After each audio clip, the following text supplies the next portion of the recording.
Well, here we are live. This is the Live with Sondra show. I want to welcome you all back to this show. I took a couple weeks off. I think some of you may know that I was in London, got to visit Cambridge University, and yeah, it was such a neat experience. I actually hope to do a whole show just on that, and maybe even bring on, some of the people that I met on that adventure that I went on. It was certainly an enlightening and special adventure that I went on and was invited to be a part of, but also a great thing to be a part of, working on accessibility standards and design for inclusivity and all of those things. So I know you guys missed me, and I'm going to plan to talk about this here in the near future.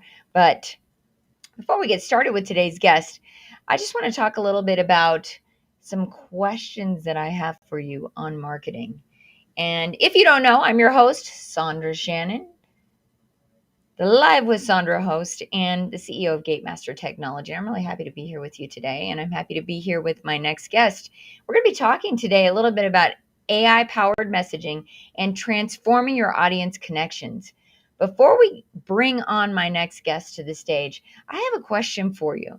If you are in an attraction or a business trying to create marketing in today's fast paced digital world, messaging is everything.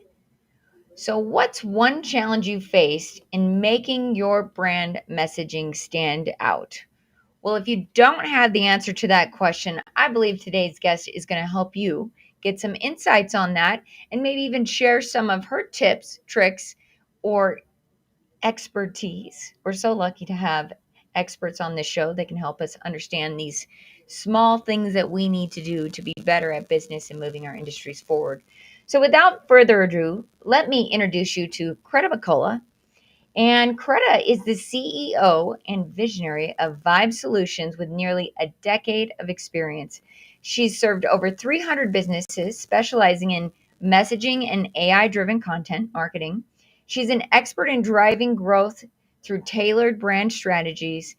And her favorite things, I love that we ask our guests this, is morning routine prayer, devotion, and meditation for focus and clarity. And I hope that just gives you a little bit insight into who this person is that's going to be up on the stage with me today. So without further ado, let me welcome Kreda to the stage. Kreda, thank you for being here with me. Thank you for having me. Hey, y'all. Well, we just found this out. I have to share with the audience today. We just found this out that we are both in Denver. So some of you guys know, yeah, we're both in the Denver area.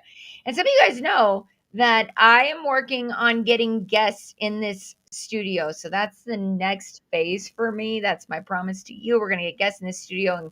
And I'm sad that Kreda couldn't join me here just yet. But we did figure that out. We realized that after we're done here, we need to go have some lunch or brunch. I'm a brunch gal myself. Me too. I think it's because I like to sleep in if I don't have to be in the office. But Yes, that part. That part. I don't mind getting up. I do it. I'm a brunch kind of gal, so that might have to be what we do, Kreda. I Now, am with you. I love it. Now, before we get started, would you mind taking a moment and just introducing yourself to the audience? I know that we gave a brief bio, but I know you are so many more things in those few lines that I had about who you are. So, yes, I am Kreda McCullough. I'm a messaging alignment strategist. I've been in the marketing realm with graphic design, brand strategy for nearly 10 years. I do have a 13-year-old son. He has autism and intellectual disabilities. I'm married to an amazing artist. His name is Eric McCullough.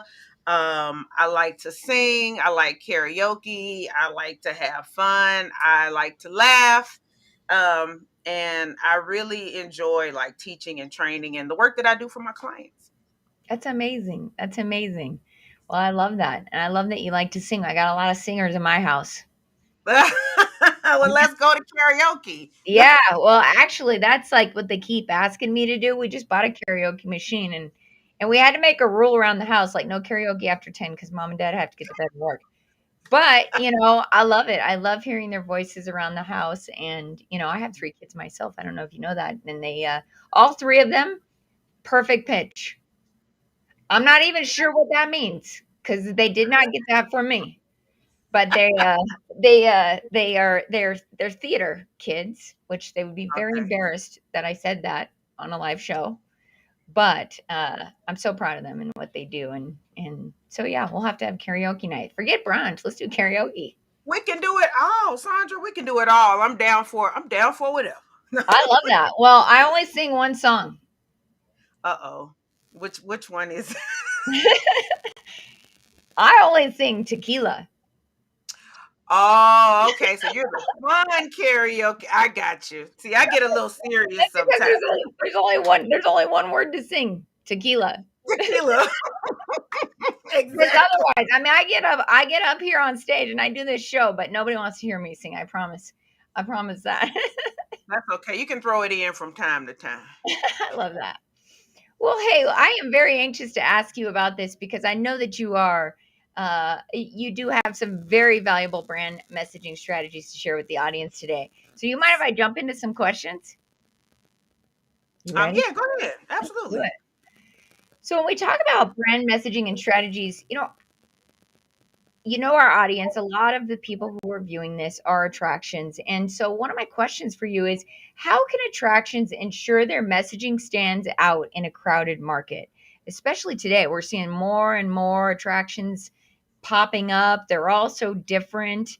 How do Mhm. they communicate that and make sure that messaging stands out? I know this is kind of a loaded question. A little bit, but it's okay. The first thing they have to do is understand who that audience is.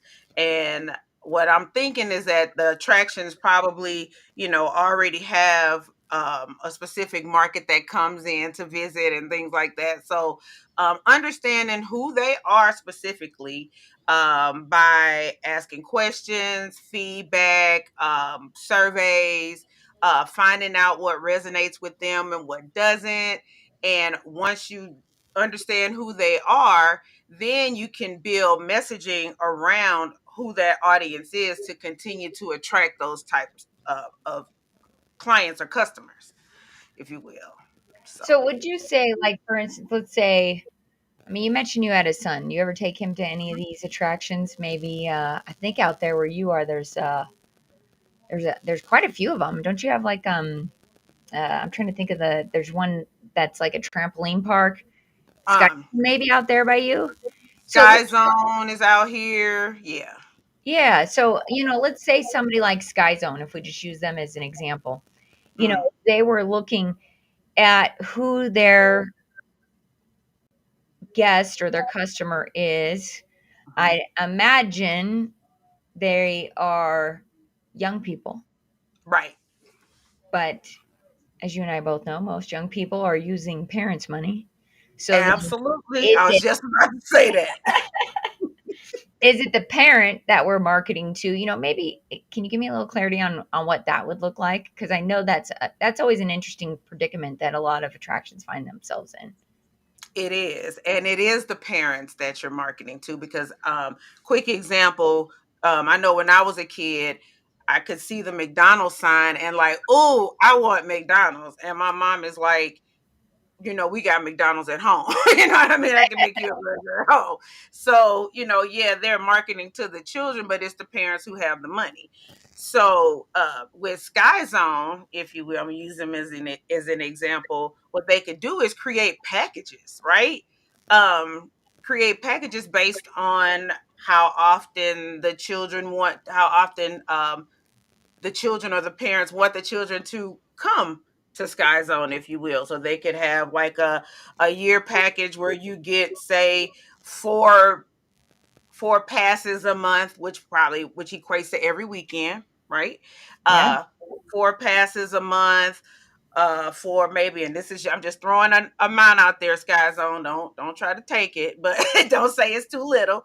But a year package for like $199, and they get these little bonuses, and maybe one Saturday you can bring a friend, or that type of thing. So Yeah, definitely marketing to the parents and the parents' pockets. Right. But the bring a friend, that's gonna speak to the kids too. So Right. there's a lot of that. So, what do you see? Because and yeah, totally we're pulling Sky's zone in on this because I agree with you. I think that a lot of what they need to do in their marketing is create these packages that make sense, Hmm. create packages that are for everybody, right? It's nice to have multiple tiers and things. And actually, I think the last time I was out at the one in Aurora, they even had memberships, which was interesting. That's something that's kind of new that I'm Hmm. seeing at a lot of attractions these days is the memberships and how are they marketing and promoting those. So, we Hmm. talk about those things. What are the biggest mistakes that you see businesses make when defining their brand story? They don't really know who to market to. That is one of the biggest mistakes, and they market to everybody instead of understanding who that one market is that continuously patronizes their business. So they're just like, oh, we're getting money. We got the little kids, we got the birthday parties, we got all of these different things. So, yeah, that's great. That's fine. But there's not a specific niche. So, another example is like, okay, Sky, keep talking about Sky Zone, but with Sky Zone, their competitors would be Jumpaline or Jumpaline, I believe, is one of them. One that my son loves, Urban Air. Oh yeah, So, they have all of these different things. Each of these different attractions have these different things that they can market. Like if I was Sky Zone, I would specifically market, all the jumping, if you will. Um, if I was Urban Air, I would market the go-karts. yeah, So they don't market what's specific to them and they don't do the research.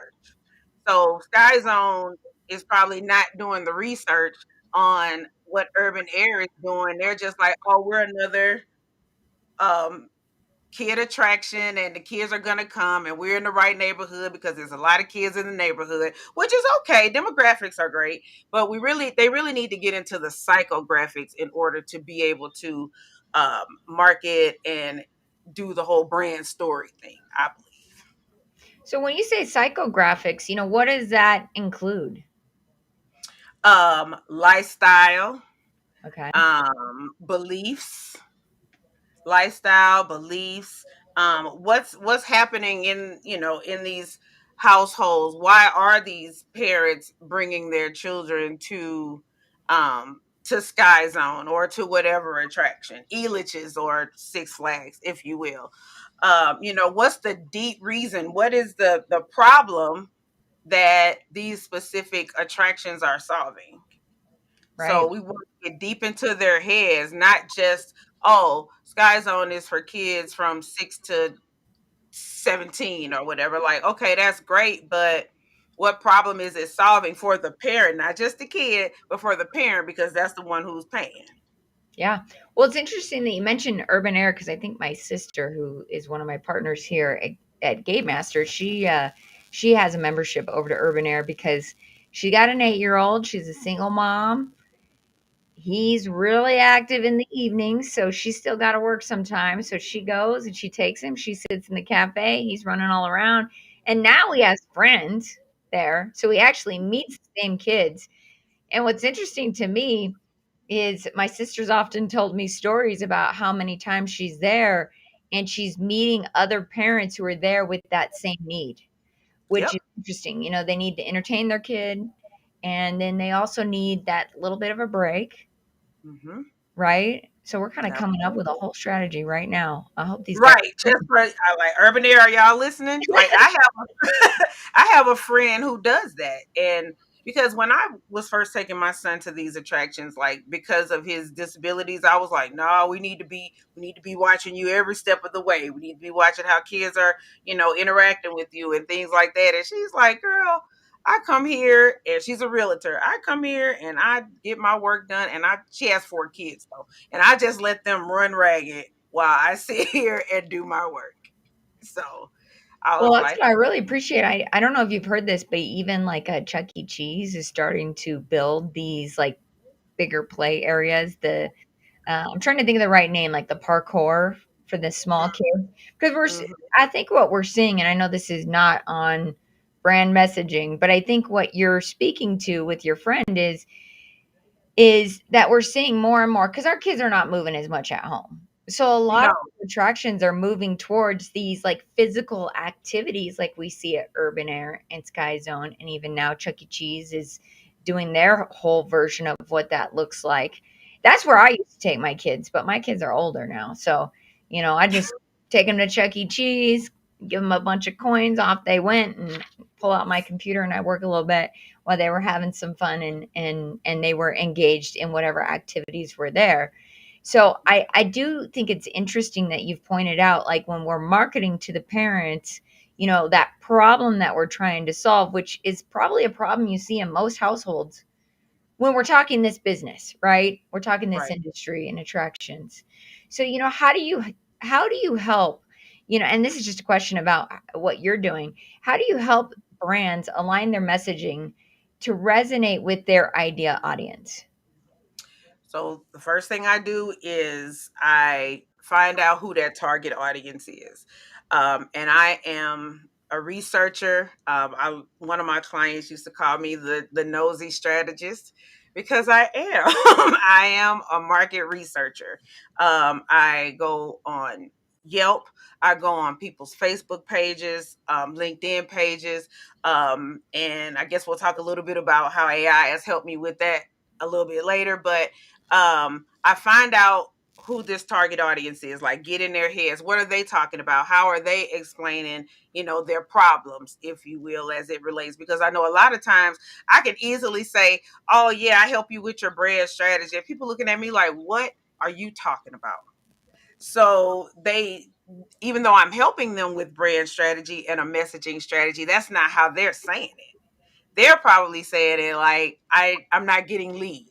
So we really have to understand how they're describing their problems. Once I figure out how they're describing their problems, then we create content around those problems and those pain points, and then we do a little bit of catalyst marketing in that content, to where we're saying this is what's possible, or this is what's going to happen. Once you get your messaging together, those leads are going to come in, more leads are going to come in, the right leads are going to come in, you're going to get more opportunities. So and then staying consistent with that, right? Because what happens is, what I see a lot is people are doing the content, they got it, and they feel like, oh yeah, I got it, and I know who my audience is, and boom, that's it. Not thinking that their audience evolves, just like the times evolve. So I like to say that people need a messaging strategist on their team at all times, because people evolve, times evolve, right? And then you have to keep your eye on, and I really kind of have a hard time saying this sometimes, but you have to keep your eye on who your competitors are. Because regardless of, I hear people say, I don't have competitors, I'm my own competitor, and all of this extra stuff is like, no, but there's somebody out here, there's a business out here that's doing the exact same thing that you're doing in the exact way. So you have to understand who they are and find the gaps so you can fill those gaps, and really become their competitor. You have that competitive edge. So that's how I tend I to love how you said that because at the end of the day, I think so many businesses are are like you said, they think like I don't have to compete. right, But the truth is everybody does, and the right, way to do that is understanding what your competitive edge is, which I think is what you're saying. If you absolutely, understand that, you can speak to it. right, And what I really like about what you said is that there is room for everybody. I mean, I work in attractions. We got all types of attractions, and people come, right? They do. Although I just recently had a customer of mine who upgraded to an online store. His oh, business, he had not had an online store. He had just been having people come to the store. And we built this beautiful online store, which honestly he didn't want, but it came with the package when he upgraded. So we're like, just throw it out there. He's like, well, Right. nobody uses it. And we're like, well, did you tell anybody about it? He's like, no. Mm. So one of my sales mentors always said that marketing is senior to sales, right? Mhm. Understanding what you're talking about, understanding who you are, your position with your Mhm. in the industry, your position with your customer or your guest in Mhm. the case of an Yep. attraction. You've got to understand, like you said, those gaps between where you're at and where somebody else would be. You know, Mhm. Sky Zone, Urban Air. You got up in the sky or on the go Right. kart, right? So you know Right. who to attract because not everybody's going to want to do one or the other. Right. I think if somebody tried to get me to climb a zip line, that's not for me. But I'll No. go kart Right. I'll drive all day.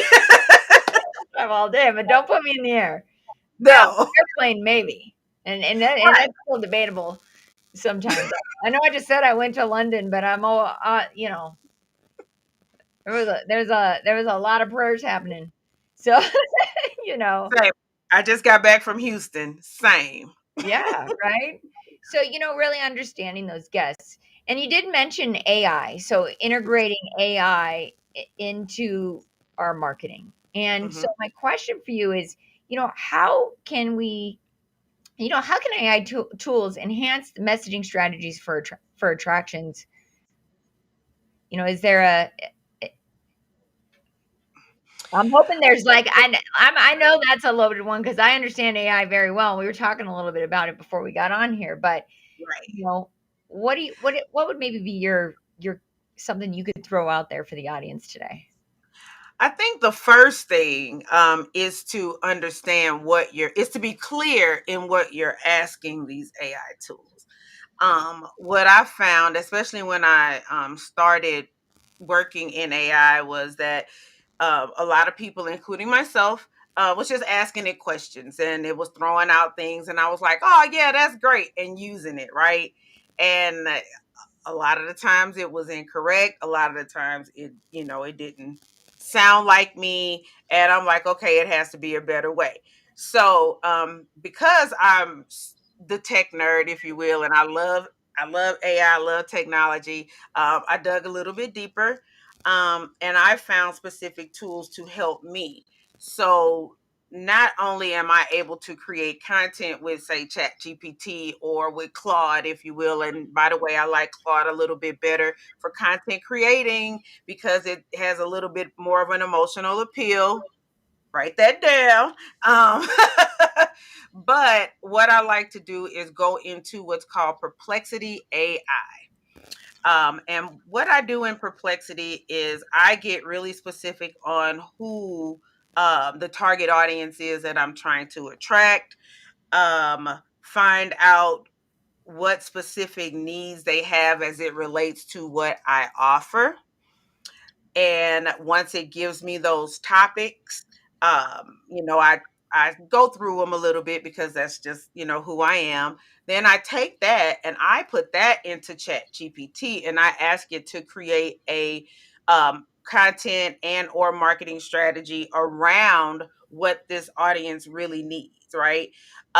Once I do that, because like I said, I use a few of them, I take that and then I go into Claude, if you will, and then that's when I create the content because regardless of what industry you're in, people buy based on emotion. And what I found with Chat GPT is that it speaks like really robotically, even though there are thousands of ways that you can make it sound like yourself. But to me, it still has that robotic feel and use, these transitional words that like I don't use, like additionally, unlock, unleash, and those types of things. So yeah, I create content in Claude because it's way more emotional. But Perplexity is where you can start with your market research. Perplexity is where you can start, and then ask your audience what they need, what they want, what's working, what's not. Right. Well, it's interesting. I was just introduced to Perplexity within the last couple of weeks.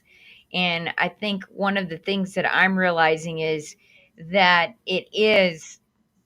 If I can quote you, I think you said it was like Google on steroids, right? Yeah, Because that's exactly what I said.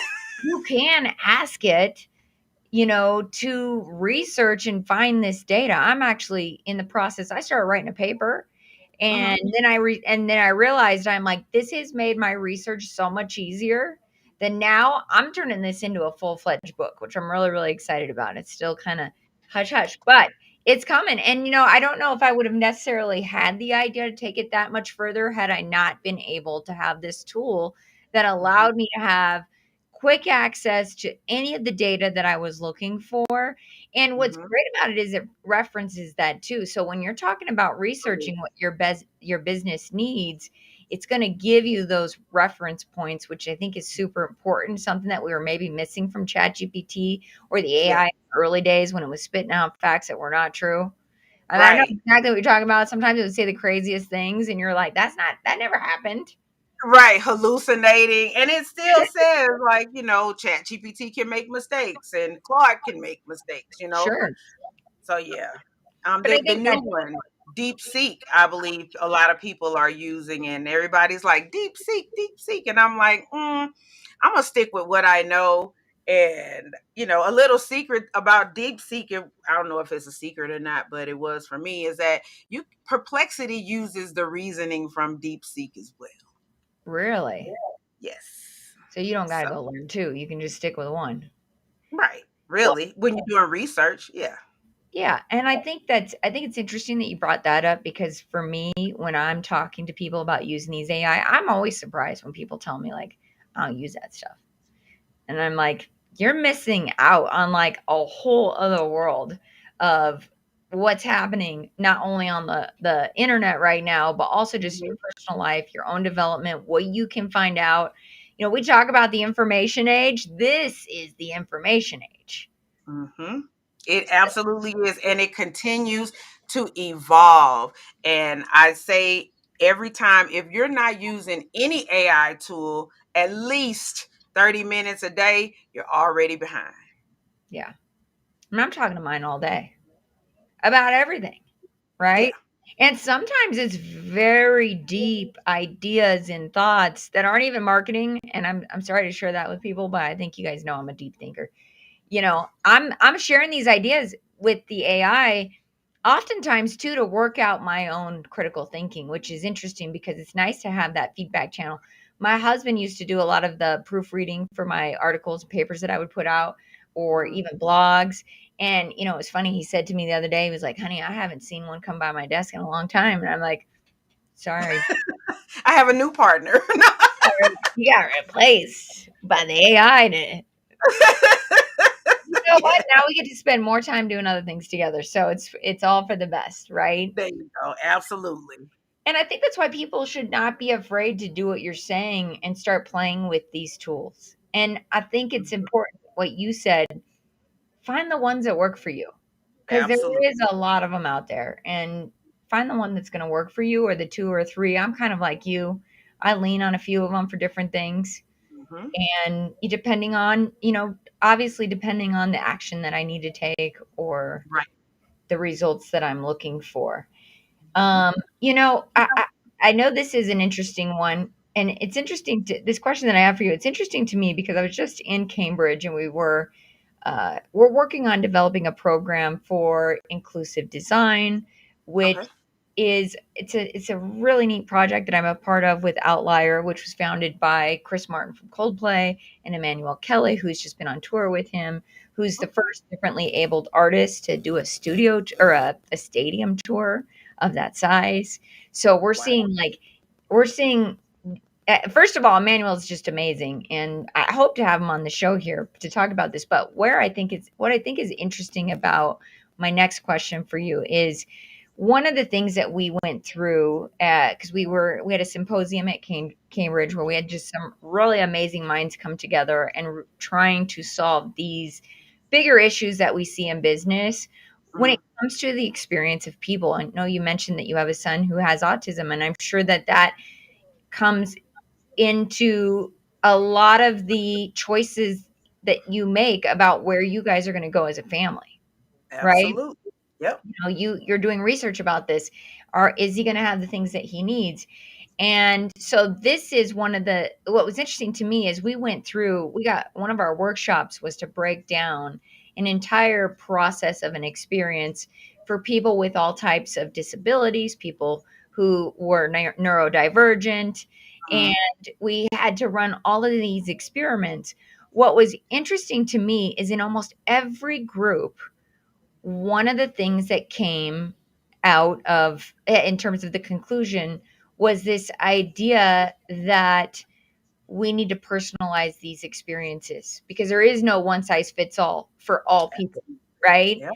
And and for whatever reason, one of the questions I have for you, because I just think you having knowledge of AI, is there a way that we can start integrating AI into personalizing guest experiences so that parents, because we're marketing to parents, right? If we go back to our first example, Mhm. parents understand what that experience is going to be like and how their needs are going to be met when they get there. Yep. Do you see a future of that happening with these AIs? Absolutely, absolutely. Like I was saying, especially, and I'm such a Perplexity fan. I'm gonna have them pay me here pretty soon, but I'm such a Perplexity fan, man. Like you can easily like put this information in here and find out specifically what these neurodivergent children or people need as it relates to sound, all of those things. Really quick story. One of the reasons that I was so hung up on AI tools is because um I found out that my son had autism and intellectual disabilities.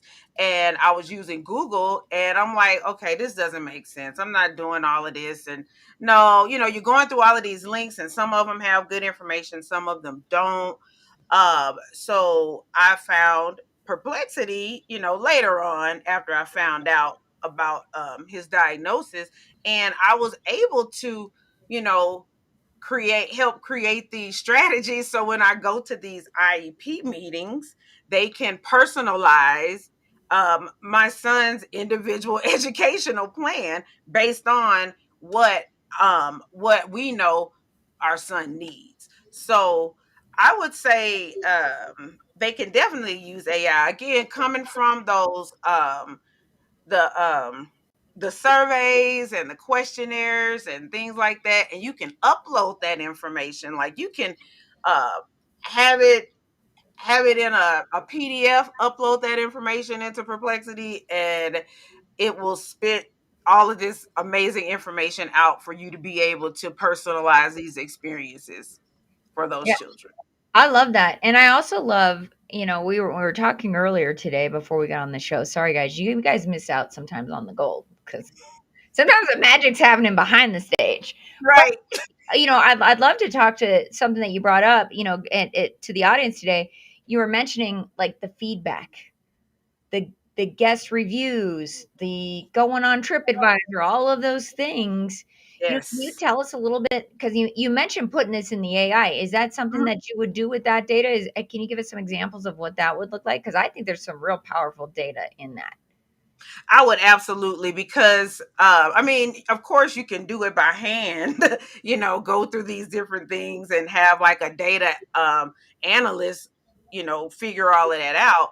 But you know, you can put this information in these AI tools, and you can ask it. You got to put the right prompt in. You can't say what is this saying, and it's gonna give you what it's saying. All right, but you have to be specific in the prompts. So, for example, you have your feedback system. I'm pretty sure 9 times out of 10, the feedback system, can bring all of the information together, culminate everything. And you take that piece of data and you can upload that into, like I was saying, into the Perplexity or whichever research AI tool you like to use.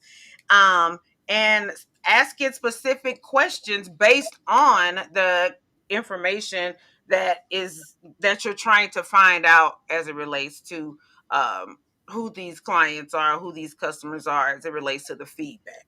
So Yeah. Did I answer that well? Because I know I get excited about the tools. I think you answered it well. I mean, definitely you gave us a strategy on how to execute that. You know, what Mhm. I'm curious, and maybe that's something I just got to try, right? Like, what I'm curious is when you do put it into those research tools, could you Mhm. also take the next step and say, like, how do I apply this knowledge? Yes. What I'm Yes. and what that looks like? Because I think sometimes people stop with just the analytics part, but then they don't actually look at like what's the next thing. Right. So that's where the prompts come in, right? So you can go in and say, okay, analyze this data. I want to analyze the data and then tell me or give me a specific strategy based around whatever outcome that you're looking for to help or to change these things, right? Or, whatever you're trying to change. Or you can take what Perplexity gave you, and you can put it into Chat GPT. Because, like I said, Chat GPT to me, for me, is a really great strategy AI tool. I really like it for strategy because it goes a little bit deeper, I think, as it relates to the strategies that I need. But I also too think that you can get a start with Perplexity. So you can go as deep as you need to, asking the right questions. But the bottom line is asking the right questions because, like I always say, garbage in, garbage out. Yep, 100%. Well, and at the end of the day, and we are so lucky to have these tools today. At the end of the day, I have one mentor who always says the quality of your question determines the quality of your answer. And I think where Absolutely. people are falling short on these AI is they don't know how to have the right conversation with it. Yeah. And or they're just not using it enough, right? Because some of this is Right. play. I think at the end of the day, like for me, a lot of what's helped me get to where I am comfortable using these tools Hmm. is that I'm playing with it, right? It's fun. You're making this fun, which I think at the end of the day kind of brings us back to the original topic of how we are creating messaging and strategies. And you've given us a lot of tools about how we can find that voice, Yes. knowing who your buyer is, Hmm. your And customer, your guest. you can do all of that and still, be yourself. You don't have to, or the brand, the brand of the attraction, right? You don't have to come outside of whatever that brand is in order to attract. I hear a lot of that too, based on who, like, I work with agency firm owners and executive coaches, and they feel like, oh, I have to be a certain way in order to attract this specific client. And I'm like, no, you don't have to be a certain way. You can still be and I use authentic loosely because that's a word that kind of gets on my nerves, but it is what it is. I Sure. just thought it was overused.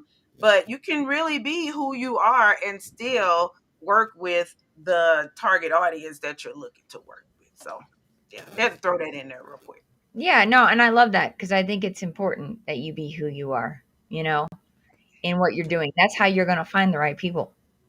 Yeah, and they're gonna find out who you are anyway when they work with you. Yeah. So why not Right. just be you?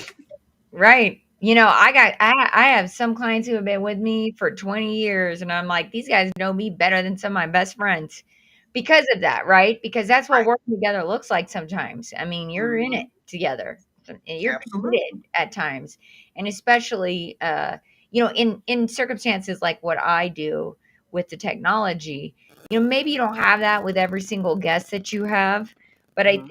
I think you can still establish a relationship. And I think that's the important part about marketing that people fail to realize is that people buy from those they know and trust.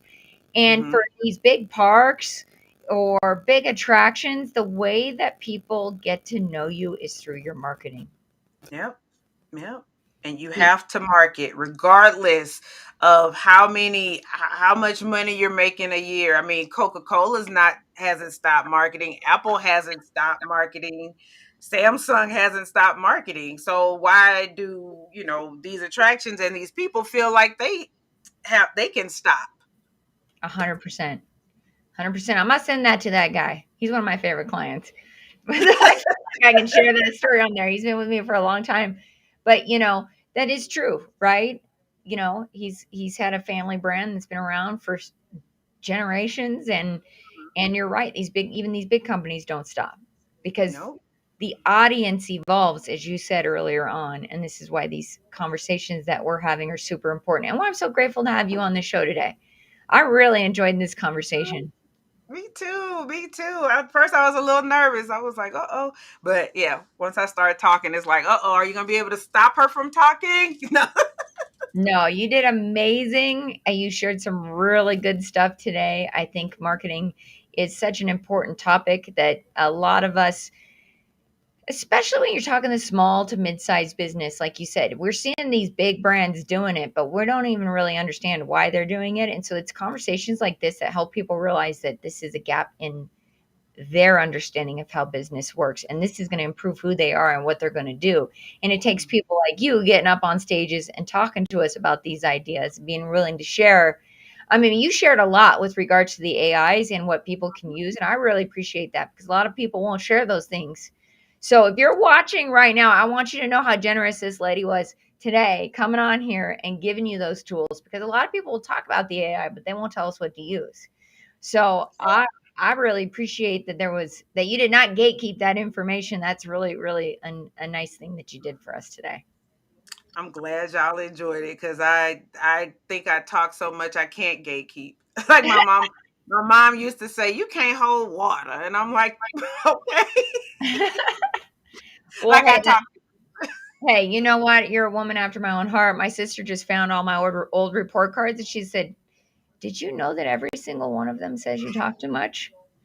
I'm like, "Why do you think you gave me? How do you think you helped me build this stage? I'm a Right. business partner." I'm like, "What do you think?" It makes sense now, right? Like you got my report cards. So here's Yeah. to all the women who talk too much. I'm always, may we keep talking. Yes, absolutely. Well, Nothing Kreda, will shut us up. that's right. Well, I hope you'll come back on this show. If anyone in our audience would like to get a hold of you, what's the best way they can do that? Right now, connect with me on LinkedIn. Connect with me on LinkedIn. I'm Kreda McCullough on LinkedIn. I give a lot of value. I offer LinkedIn profile audits, content audits, mini audits for free. So yeah, I'm here. I love that. Thank you LinkedIn. so much. We'll be sure to connect our audience with you on the recap so they know how to get a hold of you. Thank you again for Thank, being here today. thank you so much for having me. I enjoyed this so much. Of course, I enjoyed it too. We'll talk soon. All right. Well, isn't she great? I knew you all would love her. I love this conversation. This is a topic that is really exciting to me because I think it is important to understand who you are and how you are communicating with your guests, your clients, your customers, and understanding, how they're going to find you or how they're going to connect with you and create those relationships with you. So I think understanding these messaging strategies is super important in helping us do that. But before I say goodbye, I do have to share with you an event that we have coming up here in Denver, Colorado. It's the GT Summit. I'm going to put up a QR code here. It's happening April. Let's see, it's up here in the corner. It's happening April 9th and 10th here in Arvada, Colorado. If you're in the Denver area, you're an attraction park or even just a business that's looking to improve these things, just like what we're talking about today, marketing strategies. We're going to be talking about guest facing strategies. We're going to be talking about operational strategies. I'm super excited. I just talked to one of our spotlights, our attraction spotlights, and he was mentioning to me the strategies that make them great at what they do, the leadership strategies. And I'm really excited for you to hear from them. So if you haven't gotten your ticket to our GT Summit, which is happening here April 9th and 10th, you're going to be at the Gate Master headquarters. I might even let you take a peek at my studio if you decide to show up. And also, I'm hosting two VIP events. We're going to be taking you out for a Colorado wine tasting, as well as my vote's on. We're still trying to determine this, but my vote is on a Denver food tour. But that's because I'm a foodie, It's something that I really want to share with everybody who decides to come into the area and visit us here in Denver, so you can experience the culture and the beauty and all the things that I love about Denver. So join me for the GT Summit. And if you haven't gotten your tickets, here's a link. You can get your tickets now. We'll see you. And if you have any questions, you let us know. But otherwise, if you are somebody like Kreda who has the tools and information that you believe would help attractions and businesses thrive, I would love to hear from you. I'd love to have you as a guest on this show. You can visit livewithsondra.com to hear all of our past episodes, as well as to submit. There's a form right on the site where you can submit to be part of the show and share your information. I appreciate everybody who takes the time to be here with me, share this information, have conversations about business and strategies and how we're going to improve and move industries forward. And these are just some really powerful insights that are being shared. So thank you to everybody who's been on the show. Thank you for Kreda for joining me today. And I'll see you guys on the next Live with Sondra show.